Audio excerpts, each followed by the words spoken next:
नमस्कार दोस्तों।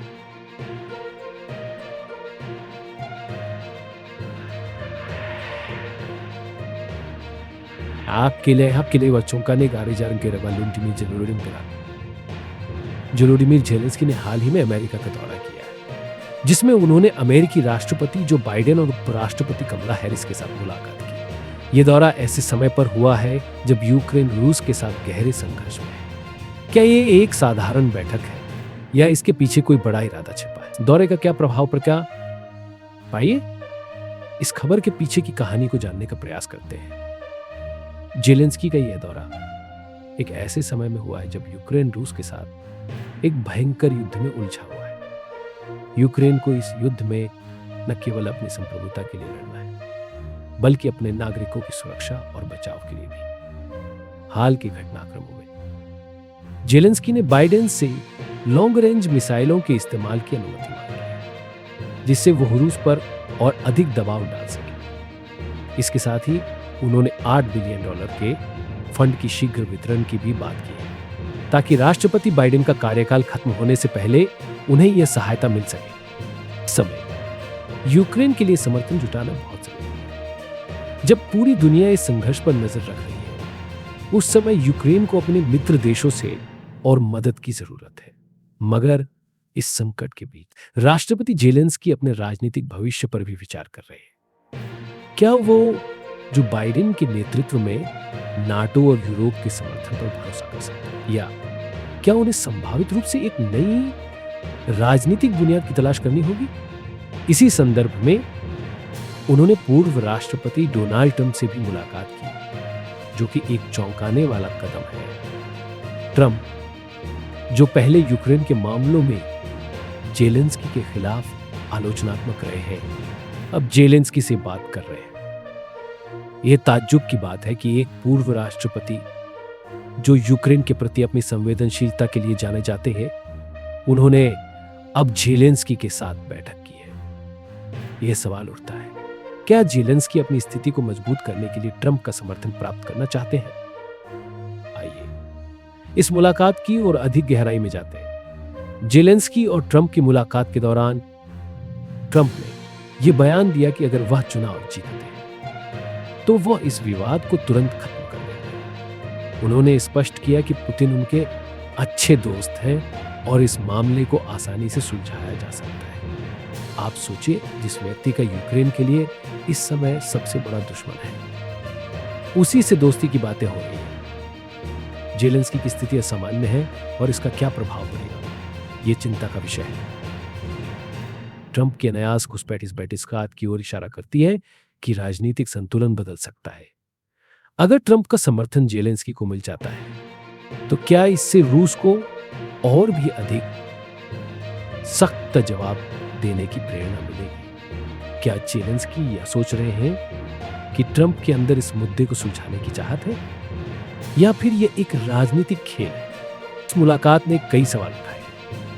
क्या जेलेंस्की ने इसे अपनी योजना का हिस्सा बनाया? क्या वो ट्रंप द्वारा संभावित समर्थन को अपने पक्ष में मोड़ने की कोशिश कर रहे हैं? यूक्रेन के भविष्य के लिए यह अत्यंत गंभीर प्रश्न है। स्थिति और भी गंभीर है क्योंकि जैसे ही अमेरिकी चुनाव नजदीक आते हैं, वैश्विक राजनीति में बड़े बदलाव देखने को मिल सकते हैं। चुनावी मतदाताओं के बीच का यह गतिशीलता न केवल अमेरिकन राजनीति को प्रभावित करेगा, बल्कि यह यूक्रेन के लिए भी एक महत्वपूर्ण मोड़ साबित हो सकता है। जेलेंस्की का उद्देश्य सीधा है, वह यूक्रेन की सुरक्षा को बनाए रखना चाहते हैं। लेकिन क्या यह ट्रंप या बाइडेन के समर्थन पर निर्भर करता है?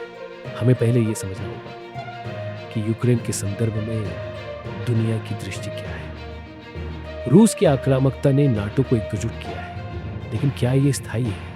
यदि ट्रंप चुनाव जीतते हैं और उनकी विदेश नीति बाइडेन से भिन्न होती है, तो इसका यूक्रेन पर क्या प्रभाव पड़ेगा?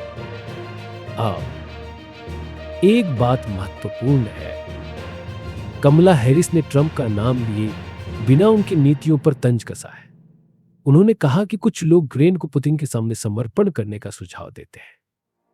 ऐसा लगता है कि कमला हैरिस ने ट्रंप के संदेश को स्पष्ट किया है, लेकिन उन्होंने नाम नहीं लिया। यह संकेत देती है कि यूक्रेन के प्रति अमेरिका की नीतियों में डेमोक्रेट्स का दृष्टिकोण अलग है। यह एक गेम चेंजर हो सकता है।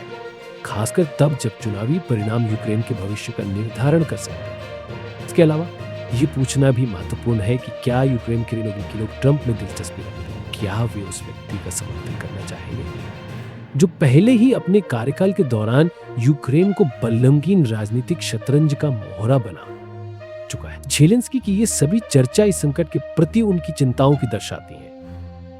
अब हमें इस संघर्ष के इतिहास पर भी एक नजर डालनी चाहिए। यूक्रेन और रूस के बीच संघर्ष की जड़ें कई वर्षों पुरानी है। 2014 में क्रीमिया पर रूस का कब्जा और पूर्वी यूक्रेन में अलगाववादियों के साथ संघर्ष ने इसे और भी जटिलाया है। अंतर्राष्ट्रीय समुदाय ने सुई आक्रामकता का विरोध किया है, लेकिन क्या यह पर्याप्त है? क्या अमेरिका जैसी महाशक्तियों की मदद से ही युद्ध समाप्त किया जा सकता है, या फिर यह एक अंतहीन चक्र है? संदर्भ में ट्रंप ने यह भी संकेत दिया कि जब वह राष्ट्रपति थी तो उन्होंने यूक्रेन को रूस के खतरे से बचाने के लिए कई उपाय किए थे, लेकिन क्या वो अपने बयानों में सच बोल रहे हैं, जैसा कि उन्होंने बाइडेन और उनका परिवार को घसीटने के लिए कहा? यह देखना दिलचस्प होगा कि इस संघर्ष में उनकी भूमिका क्या होगी। दोस्तों, इस मामले में आपके विचार क्या हैं? क्या ज़ेलेंस्की का यह कदम सही है? क्या ट्रंप का समर्थन यूक्रेन के लिए फायदेमंद होगा, या यह एक जोखिम भरा खेल है? हमें कमेंट करके बताएं और हमारे चैनल को लाइक और सब्सक्राइब करना न भूलें। आपकी राय हमारे लिए बेहद महत्वपूर्ण है।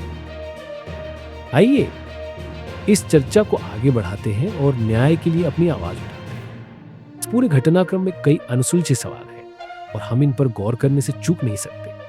क्या ज़ेलेंस्की अपने साथ ट्रंप की वापसी यूक्रेन के लिए क्या मायने रखेगी? इन सभी सवालों के उत्तर हमें आने वाले दिनों में मिल सकते हैं।